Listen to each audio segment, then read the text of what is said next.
Hello everyone, welcome to a Newbie's comparison of microphones. This is the video I wish I had found years ago when I first decided to improve the quality of my own voice for video calls. At the time, and also now to some extent, all the videos are either made by sound professionals who have very different requirements, experience, and starting points, or by people with a very defeatist attitude saying what amounts to, it doesn't matter and there's nothing you can do to improve anyway because of reasons. So here is my Newbie's comparison of microphones. I will be recording segments of this video using the different microphones I have accumulated over the years. The idea is that you can listen, judge the difference for yourself, and decide on whether the extra cost and effort is warranted. If at the end you're not satisfied with my meager selection and want more microphone comparisons, I recommend Podcast Stage's channel. He has many more of these videos and he doesn't seem to have ulterior motives in his discussions. All of the following sections are recorded in a somewhat echoey room with basically no treatment, like sound-absorbing foam. I will apply noise suppression with RN noise since that's about what one can expect on voice and video chat. I will mention if I do any additional post-processing.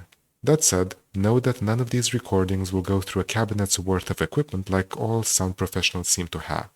I will also mention the microphone's position in relation to my head since positioning makes a huge difference. Now, without further ado, let's get going. This is recorded on the in-ear headphones that came with some old Blackberry phone. They are connected to my computer through the headphone jack. The microphone is dangling around 10 centimeters beneath my chin. I have no reason to believe these headphones are special in any way, so this is likely indicative of the sound quality of generic in-ear headphones. As the word Blackberry suggests, these are also around 2 decades old. But I seriously doubt that low-end microphone technology has improved much over that time period. This is recorded on the Bose QuietComfort 20 in-ear noise-canceling headphones. They are connected to my computer through the headphone jack. The microphone is dangling about 10 centimeters beneath my chin. I originally got these for around £150 many years ago, but they don't seem to be in production anymore. I have no reason to believe the microphone on these is particularly good, but it's probably indicative of the sound quality on premium in-ear headphones. This is recorded on the Logitech C922 Pro HD Stream webcam. It is connected to my computer with a regular USB cable, and the webcam is about 35 centimeters directly in front of my face. I originally got this because it was on Twitch's recommended kit page a few years ago, and I figured streamers probably knew of a good price-performance compromise. The price is about £100.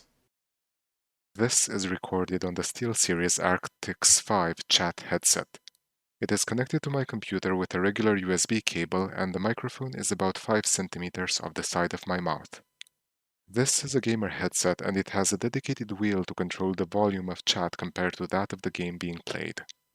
Mind you, there seem to be multiple editions of this particular headset, and I probably have one that is at least a decade old. The price is about £100. This is recorded on the famous or infamous Blue Yeti.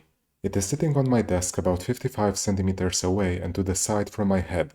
The gain is set to 9 o'clock and the pattern is set to cardioid. The microphone is connected to my computer via USB. I originally got this because it was on Twitch's recommended kit page a few years ago. The price is about £100. This microphone has a bit of a bad reputation online, but I suspect it's mostly because people like me bought it and didn't know what they were doing. To illustrate this, I'll record now with different settings and positions. This is recorded on the Blue Yeti. The setup is the same as before, except now the pattern is set to omnidirectional. This picks up a lot more of the room's echoes. This is recorded on the Blue Yeti. The setup is the same as before, but I've also turned the gain up to 5 o'clock. This is as far as it'll go. I used it like this for a long time because I assumed gain meant volume, so more gain was surely going to be better. This is recorded on the Blue Yeti. The setup is the same as before, except now the pattern is back to cardioid, the gain is down to 7 o'clock, which is the minimum, and the microphone is 20 centimeters away from my face instead of 45 centimeters. This is about the best sound I've been able to get with it. I suspect it would be further improved by putting it directly in front of my mouth, but that's not really a viable setup for me. This is recorded on a Shure SM58. It is placed about 20 centimeters away and off the side from my head. The connection setup for this one is more complex. The microphone is connected to an SE Electronics DM1 Dynamite inline amplifier. This is then connected via an XLR to XLR cable to a Behringer Euphoria UMC22 audio interface. And this is connected to my computer via USB cable. The gain on the audio interface is set to 4 o'clock.